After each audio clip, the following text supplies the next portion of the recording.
সস্তা প্রাণীজ আমিষের বড় যোগান আসে পাঙ্গাস মাছ থেকে, কিন্তু ধারাবাহিকভাবে উৎপাদন কমছে গরিবের আমিষ খ্যাত মাছটির। মৎস্য অধিদপ্তরের তথ্য বলছে ৮ বছর আগের তুলনায় পাঙ্গাসের উৎপাদন কমেছে প্রায় ৯০,০০০ টন।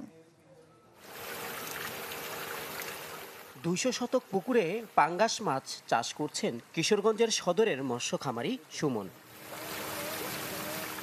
লাভের আশায় শুরু করলেও এখন তাকে গুনতে হচ্ছে লোকসান। বলছেন ১ কেজি পাঙ্গাসের উৎপাদন খরচ ১৩০ টাকা, কিন্তু বিক্রি করতে গেলে ১২৫ টাকারও বেশি পান না তিনি।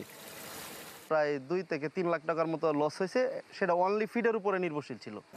একই অবস্থা অন্য চাষিদেরও। মাছের খাবারের দাম বৃদ্ধিতে হিমশিম খাচ্ছেন তারা। বিদ্যুতের দাম বেশি হয়েছে, খাদ্যের দাম বেশি হয়েছে। পাঙ্গাস চাষ করে আমাদের পড়তে হচ্ছে না, এই কারণে পাঙ্গাস মাছটা আস্তে আস্তে বাজার থেকে হেরে যাচ্ছে।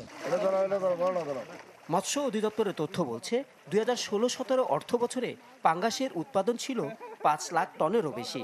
ডিজাইন, এলিগেন্স, বিউটি, সেরা পণ্য সবার জন্য জেভিকো।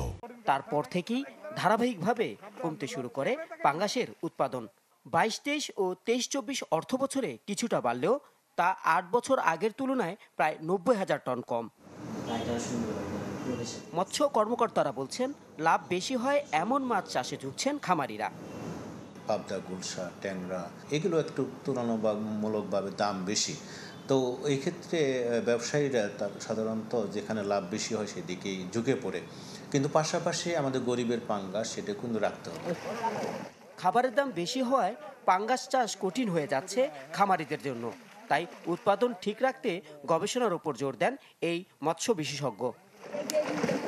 খাদ্য কিভাবে তৈরি করবে সেই বিষয়ে চাষিকে প্রশিক্ষণ দিল, কোথায় উপাদানগুলি পাওয়া যাবে সেই বিষয়ে চাষিকে তথ্য দিল। তাহলে সে এই চাষটাকে কঠিন মনে করবে না, চাষটা তার কাছে সহজ হয়ে যাবে এবং উৎপাদন খরচ কমে আসবে। ২০২৩-২৪ অর্থ বছরে পাঙ্গাস উৎপাদন হয়েছে ৪,১৮,৬২৯ টন। ফয়জুর রহমান, চ্যানেল 24, ঢাকা।